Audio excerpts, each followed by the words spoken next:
Alors, Yannick, c'est un autre monde de Stéphane Brisé. Tu t'es pris un coup de massue sur la tête?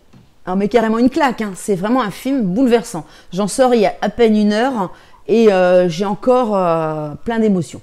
Ouais, c'est pour ça que tu as changé de coiffure.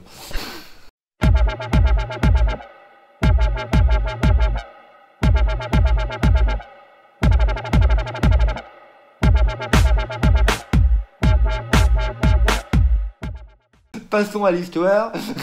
Alors, c'est l'histoire un chef d'entreprise, Philippe Lemel, joué par Vincent Lindon. Il dirige un site industriel d'un grand groupe international et on lui demande une nouvelle fois de dégraisser le personnel, ce mot est terrible, dégraisser, pour faire plaisir aux actionnaires rapaces. Et alors forcément, ça a aussi un impact sur sa vie familiale. Sa femme, il est en procédure de divorce, son fils qui va pas bien. Et lui, dans sa tête, on suit ce bouleversement, quoi. On me demande de me séparer de 58 personnes, et là, tu m'en donnes 30. Moi, je t'explique. S'il faut que je sacrifie 58 personnes pour en sauver 500, je vais en sacrifier 58. On est à 6 semaines de l'annonce du plan au marché, donc je pense que vous avez aussi eu quand même pas mal de temps. Comment ça se présente? Alors, tu mettrais quoi en point positif?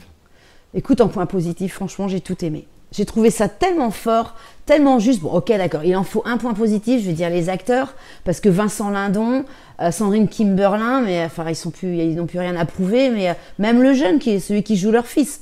Anthony Bajon. Ouais, très très bon. Ouais, et c'est là qu'on reconnaît les grands acteurs. Je parlerai juste d'une scène, et c'est pas début de gâcher, parce que c'est au début du film. Ils sont, Sandrine Kiberlin et Vincent Lindon, dans le bureau du juge pour une conciliation de divorce. Et au-delà de ce qu'ils disent, on voit tout ce qu'il y a dans leur tête. On voit leurs pensées. On comprend même les silences.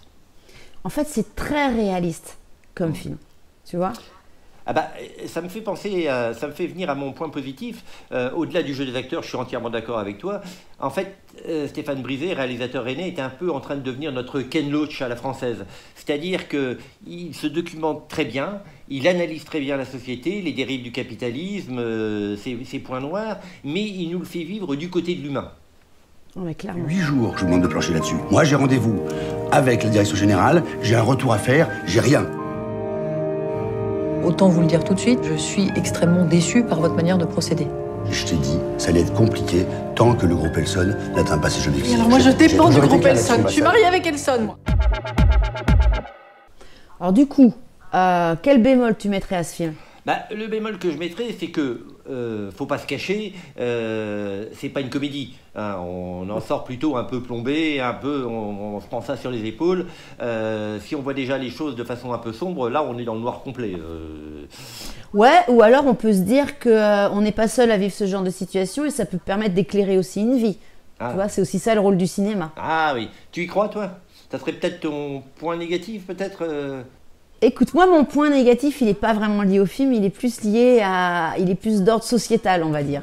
Est-ce que des dirigeants aujourd'hui, qu'ils soient dirigeants d'entreprise ou politiques, est-ce qu'ils seraient capables de vraiment comprendre la portée de ce que vivent certains travailleurs, on va dire? Ouais, tu veux imposer le film à tout le monde, quoi. Ouais, dans les entreprises, dans les écoles. Hein. Monsieur a déjà accepté le divorce. On ne peut pas du coup tout lui imposer et il ne peut pas tout accepter. C'est la même chose pour ma cliente. Son quotidien est devenu un enfer. Elle vous a dit que moi, je lui faisais vivre un enfer? À l'époque, j'ai pas signé pour que tu ramènes tous tes problèmes à la maison. C'était pas ça le deal. Bon, alors, résultat des courses, d'une note de 0 à 5, tu mettrais combien? Je mets 5+, moi. Oui, moi je mets 5 aussi parce que ça reste du grand cinéma et je trouve que film après film, puisque ça s'inscrit dans une trilogie quand même, ça fait 3 fois que Stéphane Brisé parle du monde du travail, il s'améliore de film en film. Ouais, vraiment très bien. Donc la semaine prochaine, on essaie de voir un truc un petit peu plus léger. On va voir une comédie, les Charlots font du ski, un truc comme ça. Ok. Allez, à la semaine prochaine.